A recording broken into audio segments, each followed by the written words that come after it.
A very good morning to all my dear students. Today we are going to start new chapter Elasticity of Demand of the same book Introductory Microeconomics. इससे पहले हमने chapter complete किया है theory of demand और अब शुरू करने जा रहे हैं इलास्टिसिटी ऑफ डिमांड। तो सबसे पहले तो मैं आपको इसका दोनों का बेसिक डिफरेंस इनमें क्या है वो बता देता हूँ। Theory of demand shows the directional change between price and demand. अगर प्राइस की डायरेक्शन अप है तो डिमांड डाउन, प्राइस डाउन तो demand up. So it is a directional change और इट शोज डायरेक्शनल चेंज। लेकिन जब हम इलास्टिसिटी ऑफ डिमांड की बात करते हैं it shows change in degree. अब डिग्री का मतलब क्या है? डिग्री का मतलब है percentage change. It means how much percentage increase in the price leads to how much percentage decrease in the demand and vice versa. ये तो दोनों में बेसिक डिफरेंस हो गया। अब हम पहले इलास्टिसिटी ऑफ डिमांड का जनरल मीनिंग शुरू करते हैं। Elasticity of demand means degree of response of demand. अब मैंने एक लाइन बोली है, degree of response of demand.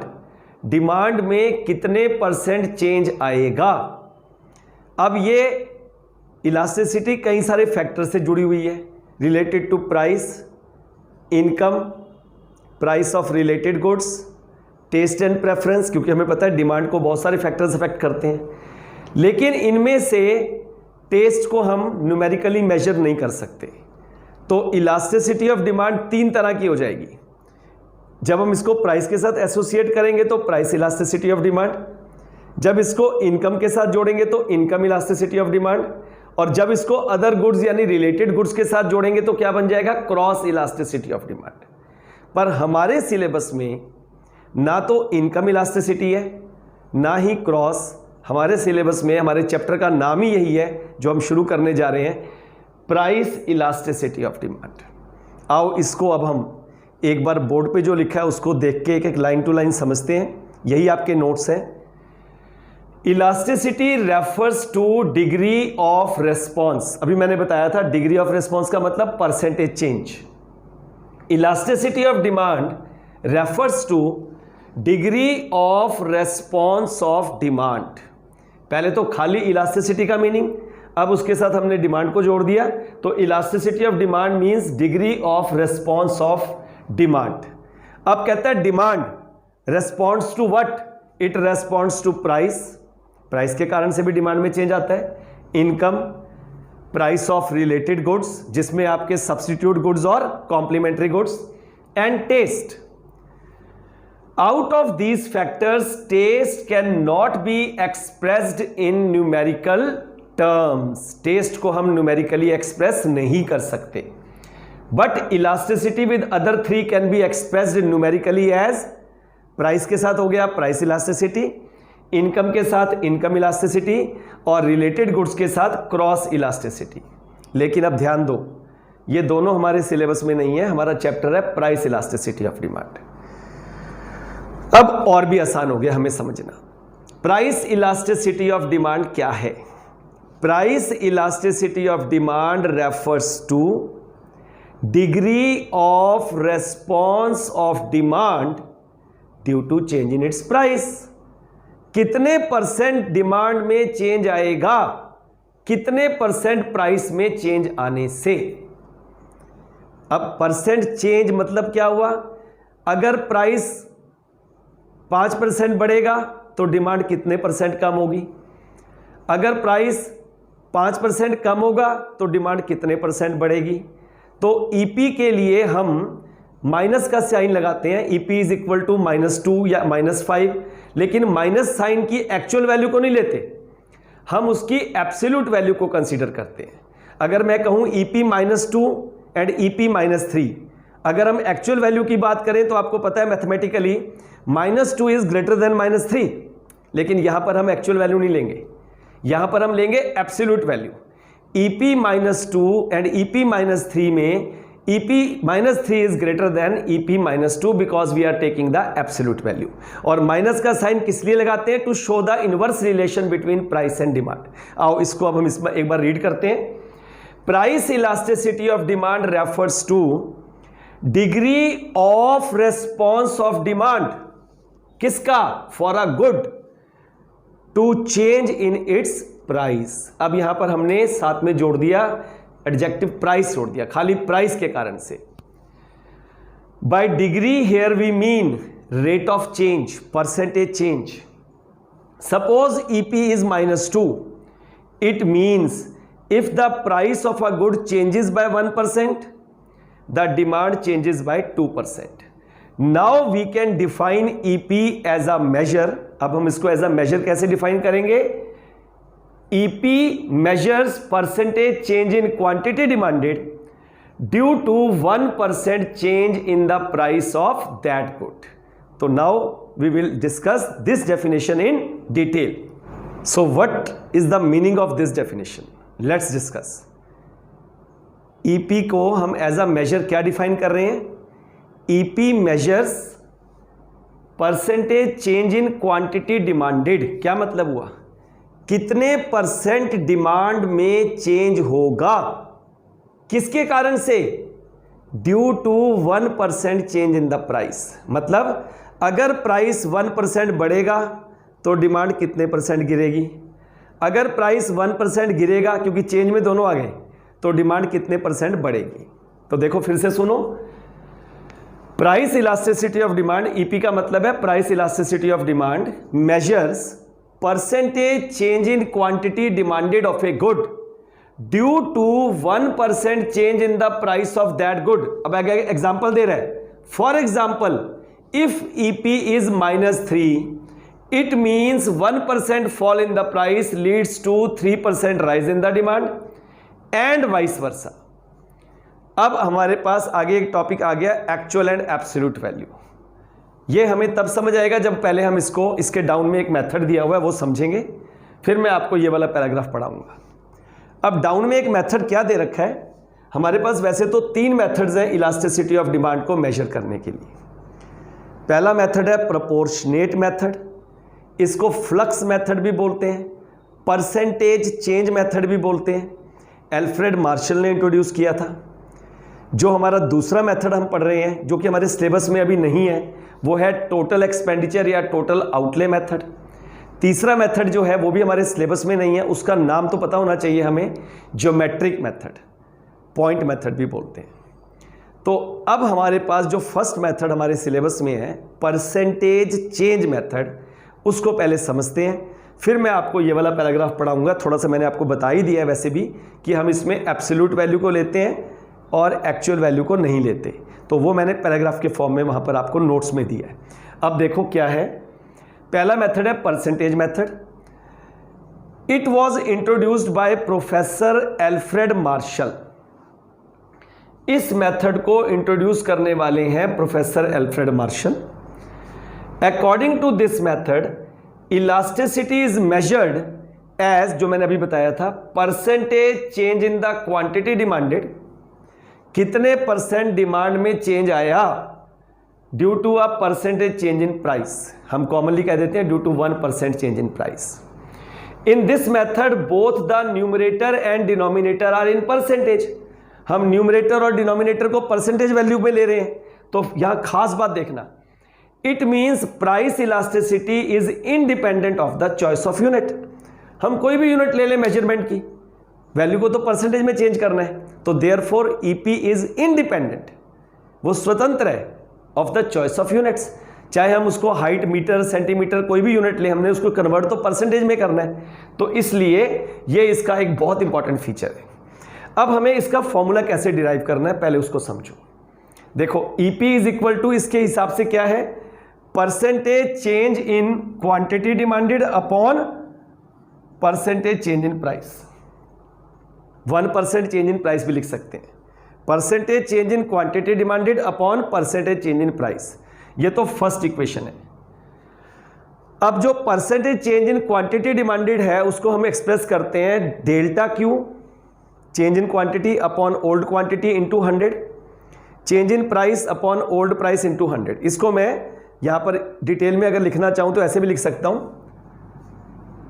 Q1 minus Q upon Q into 100, P1 minus P upon P into 100। ये हमारा, हम इसको एक इक्वेशन और चाहे तो ऐड कर सकते हैं। देखो मैंने इसको कैसे लिख दिया, डेल्टा क्यू का मतलब है new quantity minus old quantity, ये देखो। डेल्टा पी का मतलब है new price minus old price, P is the old price, P1 is the new price, Q is the old quantity, Q1 is the new quantity. तो देखो हमने यही किया, पहले तो ये फॉर्मूला हो गया percentage change in quantity demanded. ये बहुत इंपॉर्टेंट है, इसको नहीं समझोगे तो न्यूमेरिकल भी नहीं कर पाओगे। Percentage change in quantity demanded upon percentage change in price, और EP is equal to delta Q upon Q into 100 delta P upon P into 100। ये इससे डिराइव हो गया। अब एक चीज मैं यहां रुक के बता दूं, आप बोलोगे सर TRJN में माइनस दे रखा है, सर माइनस लगाना है, माइनस नहीं लगाना। तो मैं बहुत ही आपको एक्टिव होकर समझा रहा हूं, मुझे किसी बुक में क्या दे रखा है उससे मतलब नहीं है, मैं आपको वो बात बताऊंगा जो लॉजिकल है। माइनस लगाने का कोई लॉजिक ही नहीं है, क्योंकि वैल्यू अपने आप ऑटोमेटिकली माइनस में आएगी, और जब माइनस में आएगी तो हम उसको क्या लेंगे, हमने उसको एक्चुअल तो लेना ही नहीं, क्या लेंगे, एब्सोल्यूट वैल्यू। तो इसलिए इसके साथ, फॉर्मूले के साथ किसी बुक में माइनस लगाए मुझे मत बताना, क्योंकि मैं आपको जो बता रहा हूं गलत नहीं समझा रहा, और जो लेसन आप तक पहुंचा रहा हूं उसका बिल्कुल लॉजिकल मीनिंग बता रहा हूं। तो ईपी के साथ माइनस नहीं लगाएंगे यहां पर, वो तो हम वैसे लगाते हैं कि minus is the inverse relation, वो तो पता ही है हमें। तो देखो वो क्या कह रहे हैं, delta Q upon Q delta P upon P. Delta Q का मतलब है न्यू क्वांटिटी माइनस ओल्ड, वो देखो मैंने वही लिखा है। डेल्टा पी का मतलब है न्यू प्राइस माइनस ओल्ड। ठीक है, अब चलते हैं इसके बाद अगली इक्वेशन। ये फर्स्ट इक्वेशन, ये सेकंड इक्वेशन, ये हमने थर्ड डिराइव कर ली। अब ये हमारे पास फोर्थ हो जाएगी। डेल्टा क्यू अपॉन क्यू ऊपर जब जाएगा तो क्या हो जाएगा, ये delta Q upon Q into ये हो गया P upon delta P, delta Q upon Q into P upon delta P. अब क्या करेंगे, हमारी फिफ्थ इक्वेशन क्या बनेगी, EP इज इक्वल टू, ये एक तरफ हो गए देखो, P upon Q into delta Q upon delta P. This is the final formula to measure the price elasticity of demand. Final formula क्या है, EP is equal to price upon quantity into delta Q change in quantity upon change in price. एक funny सा तरीका बता देता हूं, ये funny method जब रखोगे ना दिमाग में तो चीज याद हो जाएगी। क्योंकि देखो किसी भी चीज को सीखना है तो कुछ एक्रोनिम, कुछ एक लर्न करने के तरीके होते हैं, हम उस चीज को ज़्यादा दूर तक रिटेन कर लेते हैं। जैसे मैंने आपको बताए थे फैक्टर्स अफेक्टिंग डिमांड, पिटाई, DG और SP ने पिटाई की, तो पूरे 9 पॉइंट्स याद रहेंगे। हमें तो याद करने का तरीका ढूंढना है। अब इसका याद करने का तरीका क्या है, EP इज इक्वल टू, ध्यान से सुनो, ये फाइनल फॉर्मूला है, इसको लिखने का एक नंबर है, पेपर में जब न्यूमेरिकल आएगा तो एक नंबर पक्का है जिसने फॉर्मूला लिख दिया। तो फॉर्मूला को याद कैसे करें, EP is equal to PQ, QP, और P होगे तो चेंज तो आएगा ही आएगा, PQ, देखो P upon Q, QP, Q upon P, और जब पिएंगे तो चेंज आएगा। अब अच्छी चीज़ भी तो पी सकते हैं, कोल्ड ड्रिंक पी ली तब भी चेंज आएगा, नेगेटिव क्यों सोच रहे हो। तो ये क्या हो गया, EP का फॉर्मूला लर्न हो गया। EP is equal to price upon quantity into change in quantity upon change in price. So this is the easy way to learn this final formula. तो ये हमारे पास आ गया एक मेथड हमारा जो सिर्फ सिलेबस में है, percentage change method, proportionate method भी बोलते हैं, फ्लक्स मेथड भी बोलते हैं। एल्फ्रेड मार्शल ने इसको इंट्रोड्यूस किया। अब ये जो हमने एक्चुअल एब्सोल्यूट वैल्यू वाला लिखा है, ये वही है जो मैंने समझा दिया। अब मैं रीड कर रहा हूं, आप सिर्फ ध्यान से सुनते जाना, मैं लाइन टू लाइन रीड कर रहा हूं। We know in case of normal good there is a inverse relation between price and demand. पता है हमें, प्राइस बढ़ेगी तो डिमांड कम हो जाएगी, प्राइस कम होगी तो डिमांड बढ़ेगी। Numerically a price fall is a negative change, price में गिरना नेगेटिव है, and rise in the demand is a positive change. Normal percentage method of measuring EP is, ये देखो ये फॉर्मूला मैंने अभी बताया, EP is equal to P Q Q P और delta delta. When the price fall, हमें पता है जब प्राइस गिरेगी तो delta P has a negative sign. Naturally बात है जब प्राइस गिरेगी तो वैल्यू नेगेटिव में आएगी ना, it has a negative sign, and delta Q has a positive sign. तो इस मेजर में पी प्राइस पॉजिटिव है, Q is positive and delta Q, ये तीनों चीजें तो पॉजिटिव है, while the delta p is negative, it gives EP a negative value। इसमें जो हमारी EP की वैल्यू आएगी हमेशा ये नेगेटिव में आएगी, minus sign. This is the actual value of EP, इसको तो बोलते हैं एक्चुअल वैल्यू। मैंने बताया ना EP -2 और EP -3। अब दोनों में क्या है, EP -2 इज ग्रेटर देन -3, ये तो एक्चुअल वैल्यू है, लेकिन हमने यहां पे कौन सी वैल्यू लेनी है, एक्चुअल नहीं लेनी, कौन सी लेनी है, एब्सोल्यूट वैल्यू। तो एब्सोल्यूट वैल्यू में क्या होगा, EP -3 is greater than EP -2। तो देखो यहां पे वही कह रहे हैं, reading the value ignoring the minus sign attach to it is called absolute value. ये देखो मैंने इसको मार्क कर दिया। रीडिंग देखो क्या कह रहा है, the value ignoring the minus sign attached is called absolute. अब खास बात नोट कर लो, सभी न्यूमेरिकल में काम आएगी। So while calculating the EP का मतलब बार बार बोल रहा हूं, price elasticity of demand, we consider absolute value and not the actual value. Example दे रहा है, suppose price elasticity of demand of good X and Y are -2 and -3, these are the actual values, but on comparing the two, -3 is taken as greater than -2 because we have taken the absolute values। तो हमने अभी आज के lecture में meaning of elasticity of demand समझ लिया, कैसे different है लॉ ऑफ डिमांड से, वो डिग्री के बारे में बताता है आपका इलास्टिसिटी ऑफ डिमांड, और लॉ ऑफ डिमांड बताता है डायरेक्शन ऑफ चेंज। और इलास्टिसिटी ऑफ डिमांड के 3 types, price, income and cross. उनमें से हमारे सिलेबस में प्राइस इलास्टिसिटी, उसका मीनिंग समझ लिया, और उसका एक ही मेथड हमारे सिलेबस में है प्रोपोर्शनेट या परसेंटेज चेंज मेथड, वो भी समझ लिया। कैसे हम फॉर्मूला डिराइव करेंगे ये भी हमने समझ लिया, और ये मान लिया और ये भी समझ लिया कि इसमें हम किस वैल्यू को लेंगे, किसको लेंगे, सो गए, इसमें हम एब्सोल्यूट वैल्यू को लेंगे, एक्चुअल वैल्यू को कंसीडर नहीं करेंगे। इसके साथ ही हमारा ये टॉपिक आज कंप्लीट हो गया। जो हमारा नेक्स्ट लेक्चर होगा उसमें हम अगले टॉपिक के साथ फिर मिलेंगे, लेकिन एक रिक्वेस्ट फिर, आपके कमेंट्स मुझ तक नहीं पहुंच रहे, बहुत कम कमेंट्स मुझे आप कर रहे हो, एक्टिव हो के आपके कमेंट्स मुझे पास आने चाहिए। लाइक करो अगर कुछ फ़ायदा हो रहा है तो, कुछ नुकसान हो रहा है तो ज़रूर उसको डिसलाइक भी कर सकते हो। अगर लग रहा है कि कुछ सीखने को मिल रहा है तो ज़रूर लाइक करो, अपने फ्रेंड्स में शेयर करो, और पहले तो अपने दिमाग में इसको बिठाओ जो मटेरियल आप तक आ रहा है, और नोट्स बनाते जाओ। और साथ के साथ बेटे एक ही रिक्वेस्ट, गूगल क्लासरूम पे एक अटेंडेंस डालने की मैं रिक्वेस्ट आपसे करता हूँ कि आप उस पर टाइमली अटेंडेंस ड्रॉप करो। गूगल मीट तो हम हफ्ते में एक बार रखते हैं, वो भी आपकी कंसेंट से। अगर आप इतने अपने आप को नवाब मानते हो कि हम गूगल मीट पे, गूगल क्लासरूम में एक अटेंडेंस भी ड्रॉप नहीं कर सकते, तो बेटा याद रखना, जैसा कर रहे हो वैसा मिलने वाला है। अभी आप नखरे दिखा रहे हो, और जब मैं आपके प्रैक्टिकल में नंबर दूंगा ना, तो नखरे मेरे हाथ में होंगे, नंबर मेरे हाथ में होंगे। मैं बहुत इम्पार्शियल हूँ, मैंने पहले भी शायद एक लेक्चर में बताया होगा। मैं आपकी जगह मेरा बेटा अगर ऐसा बिहेव करेगा उसके भी 0 लगाऊंगा। तो अब आप समझ सकते हो कि मैं आपके साथ क्या करूंगा अगर आप इस तरह का बिहेव करोगे। Give respect and take respect. God bless you all.